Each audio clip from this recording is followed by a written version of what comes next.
Nashukuru kwa hongera ambayo umenipatia, lakini kujibu swali lako la msingi, nimefika hapa Lamata Village leo kwa mwaliko ambao nimepewa na dada yangu Lamata.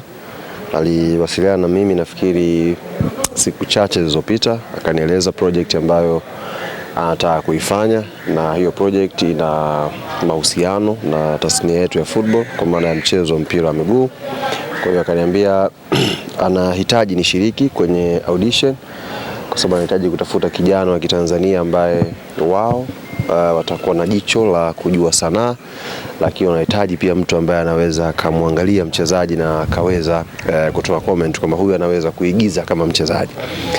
Kwa hiyo nikamwambia sawa, kwa sababu siku ya leo ni weekend na niko free. Nikamwambia nitakuja kushiriki, na imekuwa zoezi zuri. Nimpongeze kwanza Lamata na kampuni yake kwa ujumla, wamekuwa well organized. Muda ambao ulipangwa lianze hii zoezi limeanza kwa wakati. Kila kitu kinakwenda vizuri so far. Nimpongeze pia washiriki wote ambao wamekuja. Anaweza akatafuta mshindi mmoja, watafuta washindi wawili, lakini idadi ya washiriki zaidi ya 500 ambao wamekuja, tafsiri yake ni kwamba kuna vijana wengi wenye vipaji na wana ndoto za kutimiza.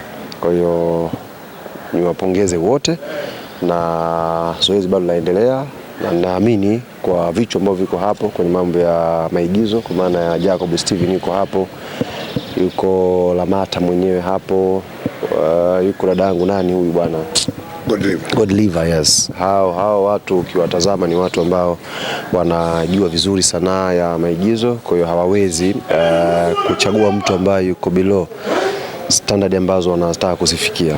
Lakini kwenye football niko mimi hapo, yuko na Baraka Alison Mpenja.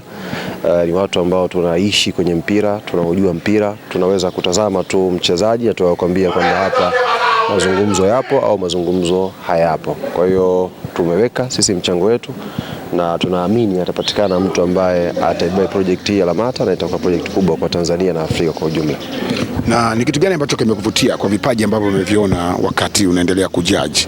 Kwa maana uko ukiangalia sana kwenye football, kuna watu ambao wamekuvutia kuona kwamba standard yao labda miaka ya huko mbele wakikua wanaweza kutezea kwenye kikosi cha Dar es Salaam Young Africa? Kwa sababu anatafutwa hapa ni kijana anayejua kuigiza kucheza mpira. Kwa hiyo focus kubwa ilikuwa ni kwenye kumtazama mtu anaweza kuvaa uhusika wa kucheza mpira. Hatukuwa hapa kutafuta mchezaji mpira 100%.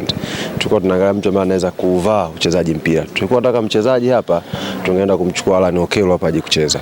Lakini walikuwa wanatafuta mtu ambaye anaweza kuvaa uhusika wa kucheza mpira. Kwa hiyo demonstrations ilikuwa ndogo. Tunamwangalia mtu the way structure yake ya mwili, tunaangalia control yake, kwa sababu hata kwenye maigizo utaamua upige pasi, pasi unaweza kupiga, unaweza kucontrol mali, unaweza kuzungumza kama captain, unaweza kufanyaje. Ndio vitu ambavyo Lamata alituelekeza kuviangalia, na tunashukuru Mwenyezi Mungu kwa nafasi yetu tumeweka input ambazo yote ambaye atafanikiwa kushinda, kwa sababu ni maamuzi ya mwisho, tunaamini tutakuwa tumependekeza watu sahihi wa kuweza kuwakilisha hii project. Kuna yote amekukumbusha pengine miaka ya nyuma alikama kwenye utafutaji wako, kwa sababu vijana zaidi ya 500 wamekuja hapa kusema nilipambana katika mbio zangu, je nilishapitaga? Mimi mwenyewe nishaye kushiriki sana hizi auditions za maigizo. Huyu Jacob Steven huyu ndio vile tu saizi hawezi kunikumbuka, lakini mimi nishaendaga sana kwenye audition zake enzi hizo, miaka kama 2009, 10, 11 mpaka 12 nilikuwa napambana sana kwenye tasnia ya kuigiza. Kwa hiyo nimeshakwenda sana kwenye hizo audition nikitamani kuwa mwigizaji, lakini baadaye niligundua kipaji changu ni kidogo sana kwenye kuigiza, kwa sababu huenda director mmoja na roho mbaya, lakini wakishakuwa 5 maana kipaji changu ni kidogo mno kuweza kupenya. Kwa hiyo niliacha masuala ya kuigiza, baadaye nikaingia kwenye uandishi wa filamu, ambako nilivyoingia nikaenda pia nikasomea, nikaja kugundua kwamba hilo eneo naliweza sana. Kwa hiyo nikaanza kuhudumu huko, nikawa naandika script nyingi. Huyu JB mwenyewe nishakumletea kazi zangu, wasanii wengi nishakuletea kazi zangu vile vile. Lakini baada ya kuingia sasa kwenye tasnia ya uandishi wa habari, kuingia kwenye mpira, kwa hiyo nimewaachia sasa vijana wengine watumie fursa. Sije nikaonekana tena kama Alhaji kazi nyingi, unakuwa kiongozi wa mpira kesho kutwa uko jua kali. Sasa nimeacha vijana wengine watumie fursa hiyo, lakini wanatakiwa wajue kwamba kwenye swala la tasnia ya filamu, mi pia ni mtu ambaye ina mchango wangu, kwa sababu ziko baadhi ya kazi nimeziandika na zimetoka na watu wametazama na zilikuwa zina feedback nzuri. Kwa hiyo nashukuru Mungu, japokuwa sikuweka alama kubwa sana huko, lakini alama yangu ipo kwa malisha kuchangia kitu kwenye tasnia ya maigizo. Wanasema najua Gabi atakuwa na majambo yake mengine mengi, lakini pia mimi nikurudishe Instagram. Dudu Baya amekuwa mwanao sana sasa hivi, Mambas 24 kila kona alikao. Dudu Baya sio mwanangu, Dudu Baya ni mwanajeshi wangu. Kwa hiyo yote ambaye anafikiria kuanzisha sio vita ni level kubwa sana, hata tu mgogoro tu wa kawaida, mimi nitakuja na majeshi wangu mbele, atazungumza kwa niaba yangu. Kwa hiyo bwana mdogo kiredio, yeye nimemtumia kama sample tu. Kwa hiyo yote ambaye anafikiria hata kutaka kubishana na mimi, anatakiwa ajue baada ya nukta yake ya kumaliza majibishano, Mamba 24 watainuka na watazungumza naye. Na mliconnect vipi wewe na Dudu Baya? Yaani ule ushikaji wenu kwa karibu na kuwa msemaji wako?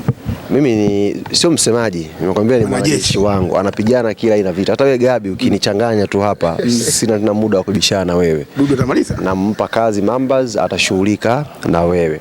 Ni kaka yangu, of course nilianza kuwa shabiki wa kazi zake. Kwa umri wangu, manake nimecheza nyimbo za Dudu Baya enzi hizo. Wewe sio kama ulikuwa ushazaliwa tayari. Sawa. Kama tena. Kwa tumecheza nyimbo za Dudu Baya enzi hizo, baadaye ikaenda. Sasa hivi tumekuwa watu ambao tunawasiliana, tunafurahi vitu vikitokea vya kufurahi, na tunajadili pia vitu vitokea vya kusikitika. Ndio maana ile siku ya show nilimjaribu kumtafuta mpaka usiku, bwana, nimegundua Tanzania hawezi kulala mpaka wewe upande. Na kweli alipopanda na akafunga na show Mamba 24. Mamba 24 nje ya muziki na wanajeshi wake kwako, ni mtu wa namna gani kwa jinsi ambavyo wewe una connect naye?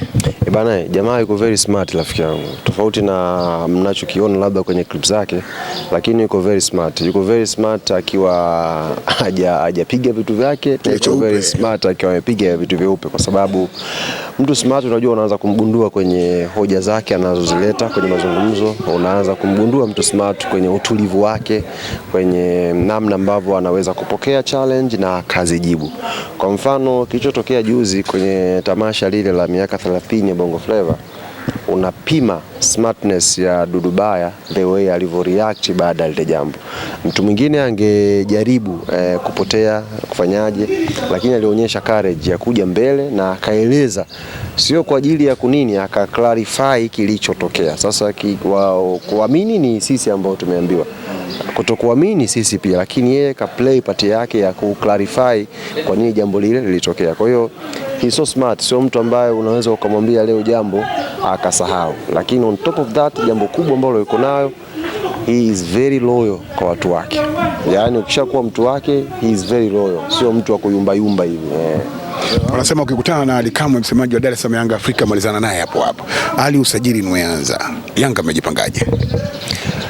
Tumeshamaliza sisi zoezi la usajili, sasa hivi ni kufumua tu wachezaji, kwa maana ya kuachia waanze kuonekana.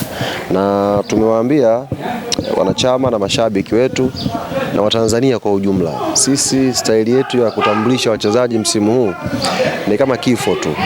Hujui siku wala saa, ila utakutana nacho ghafla bin vu. Jana kuna mtu mmoja alikuwa amenipigia simu, alikuwa anaoga, wakati yuko bafuni mkewe akampigia, bwana tayari.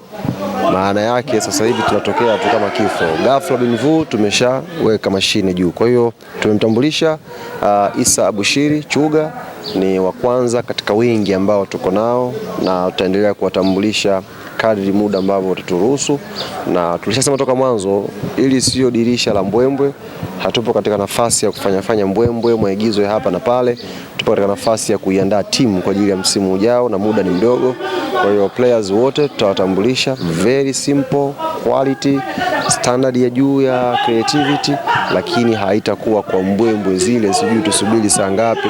Sisi muda utakavyoruhusu tutawatambulisha. Habari nyingine ya kuambia, leo tupata nafasi ya kukutana, technical bench yetu imeshaingia nchini tayari, na kesho tutazungumza nao, lakini nilimuomba kocha before ya vitu vyote nikate kwanza kile kiu ambacho mko nacho. Tutafanya mkutano wa waandishi wa habari wakati tunaelekea kwenye uzinduzi wa tamasha letu la wiki ya wananchi. Kocha atakuja na sio yeye tu, atakuja na wasaidizi wake, waandishi muweze kuwafahamu.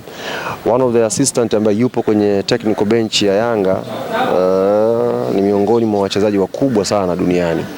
Kama ulifuatilia mwaka 2010 goli ambalo alifunga Shabalala, ile goli dhidi ya ilikuwa ni Mexico Yes, assist ya lile goli, aliyetoa ile assist sasa hivi ni mtendaji wa klabu yetu ya Yanga. Kwa hiyo kuna story nyingi ambazo naamini waandishi wangetamani kuzipata. Kwa hiyo nitaandaa super press conference moja nzuri, mje tumalizae na makocha afu tuwape nafasi sasa waende wakaiandae timu kwa ajili ya msimu ujao. Ngoma mnaiti washajua kumtamka. Wewe mwenyewe umekosea. Atamka vipi? Mwenyewe sijui. Tutajitahidi walikao. Ndio maana nikasema atakuja na siku ya press atakuja pale na ubao na chaki. Tutajua tu. Tutajua tu. Alikab, kwa faida ya mashabiki wa Dar es Salaam Yanga Afrika wenye kiu na kujua hali ya Pacome anaendeleaje kwa sasa? Pacome anaendelea vizuri na hapa tutaongea naye muda sio mrefu. Kuna dogo alikuja hapa akasema yeye anamkubali sana Pacome. Nikampigia simu hapa nikamonyesha mtoto. Kwa hiyo he's good. He's good kwa maana ya ameanza kupatiwa hayo matibabu na anaendelea vizuri. Tumeanza kumwambia anaendelea vizuri, kwa hiyo kashapona? Hapana. Bado jeraha lake ni kubwa, ashafanywa operation na operation itachukua muda. Tunasema he is good kwa sababu condition yake, tabasamu lake la kuonyesha ni mtu ambaye yupo kwenye situation nzuri. Wengine wanafanywa operation kubwa kama hizo wanapotea kabisa, wanakuwa hata ile utulivu tu wa kifikra hawana. Lakini yeye yuko very cool, ana communicate, ana nini fresh kabisa. Tumalize na neno moja kwa Lamata. Nimshukuru sana Lamata kwa kuniona katika kundi kubwa la wadau wa soka kwamba anaweza kuja kuwa na mchango kwenye project yake, na ni project ambayo ina theme ya michuano ya AFCON ambayo itafanyika mwakani katika moja ya nchi ambazo zitaandaa michuano hiyo. Kwa hiyo nimshukuru sana kwa nafasi hii na naamini mwanzo wa tukio hili nitaendelea kuwa naye karibu. Unajua uzuri Lamata ni kijiji. Kwa hiyo kishakuwa kijiji kila mtu anachagua engo yake. Mimi kuna engo zangu nimeziona fit kabisa. Niambie. Nimeziona engo zangu Lamata Village na fit. Yaani anaweza asinione kama mwigizaji, lakini mimi kuna eneo langu nimeliona ambalo naweza kufit kwenye kijiji hichi kabisa kaka. Kwa macho ya kawaida au kwa mawani? Kwa macho ya kawaida, nilitulia vizuri nikaangalia vizuri kijiji cha Lamata kilivyopendeza. Nikasema mimi kuna nafasi nitakuwa nikae hapa. Sasa mimi kumalizia kabisa, itakukatisha tamaa kuendelea kusupport watu kwa mfumo wako wa kulike kama alipopost Kiredio? Ameshaizungumzia hilo Mamba 24. Siwezi kutia neno tena. Mwanajeshi kashasema. Ali bwana, tukutakie siku njema. Shukrani sana. Asante sana kwa time yako. Asante sana.